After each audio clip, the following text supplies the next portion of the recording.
បាទពុកម៉ែបងប្អូនបាទមកហើយបាទពី3គ្រឿងមានសមានខ្មៅបាទកុំឲ្យពុកម៉ែបងប្អូនឃើញតែខាងក្រាស់បាទផ្សព្វផ្សាយនៅពួកតូយតាបាទហាយ៉ាស់បាទឥឡូវនេះចូលស្តុកបាទពពួកបាទតូយតាអាល់ផាតវិញម្ដងបាទសូមគោរពនឹងអនុញ្ញាតជម្រាបសួរបាទក៏សួស្ដីទៅកាន់ពុកម៉ែបងប្អូន25ខេត្តក្រុងដែលកំពុងតែស្វែងរកឃ្លាំងឡានដែលមានអ្នកជំនាញពិតប្រាកដបាទក៏ដូចជាឃ្លាំងឡានផ្ដល់នៅរថយន្តពិតប្រាកដបាទធានាត្រឹមត្រូវបាទថ្ងៃនេះចែកជូនបាទព័ត៌មានក៏ដូចជាវីដេអូបង្ហាញការផ្សព្វផ្សាយនៃការចូលស្តុកនៅពពួករថយន្ត Alphard បាទមានក្រដាស់ពុន3គ្រឿងបានមកដល់មុនបាទនៅពពួក Toyota Hiace បាទដែលគ្រោងនឹងមកដល់នៅចុងខែវិច្ឆិកានិងដើមខែធ្នូ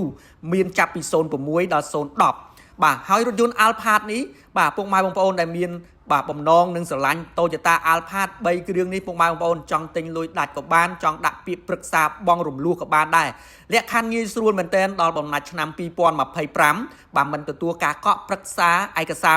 $100មិនតម្រូវឲ្យពុកម៉ែបងប្អូនចូលរួមមុនបាទមិនចុះសិក្សាដល់គេហដ្ឋានឬក៏កន្លែងធ្វើការរបស់ពុកម៉ែបងប្អូនកាន់តែអត្តសញ្ញាណប័ណ្ណសភៅគ្រួសារឯកសារ2-3សម្លឹកតែប៉ុណ្ណោះពុកម៉ែបងប្អូនបាទសិក្សាតាមរយៈអនឡាញបាទធានាជូននៅគុណភាពសុវត្ថិភាពបាទជូនដល់ពុកម៉ែបងប្អូន25ខេត្តក្រុងតោះពុកម៉ែបងប្អូនពណ៌ខ្មៅមួយគ្រឿងនេះឆ្នាំ011បាទក្នុងលឿង option G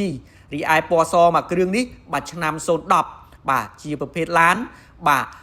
ក្នុងលឿងដូចគ្នាដែរពុកម៉ែបងប្អូនបាទឡានមូលឡានស្អាតធានាជូន3គ្រឿងនេះពុកម៉ែបងប្អូនបាទមកមើលដឹងតែពេញចិត្តបាទស្រឡាញ់បាទតម្លៃពិសេសសម្រាប់ពុកម៉ែបងប្អូនទិញលុយសុទ្ធជជែកចរចាមើលឲ្យតែត្រូវស្រឡាញ់ផែនឡានបាទរីឯការប្រឹក្សាបងរំលោះសិក្សាឲ្យតែជាប់បាទពុកម៉ែបងប្អូនមកមើលឡានតាមក្រោយផ្ដល់ជំរឿសមិនមែនតែ3គ្រឿងទេពុកម៉ែបងប្អូននឹងចុះពីទូមកបន្តបន្ទាប់ទៀតមិនថាกระดาษពុនមិនថាស្លាកលេខទេហើយមួយគ្រឿងចុងក្រោយនេះបាទគឺឆ្នាំ013បាទ option វាអូតូ3សន្លឹកក្នុងខ្មៅដូចគ្នាដែរពុកម៉ែបងប្អូនអញ្ចឹងរុះរាន់ឡើងពុកម៉ែបងប្អូនដែលមានតម្រូវការកំពុងស្វែងរករថយន្តយកទៅជិះយកទៅសាងចំណូលចំណេញលើចំណេញផ្ដល់ចេញពីឃ្លាំងឡានយើងខ្ញុំដាក់ពាក្យសិក្សាថ្ងៃនេះបាទនឹងទទួលបានកញ្ចប់ promotion ពិសេសអរគុណសារជាថ្មីនិងសូមជម្រាបលា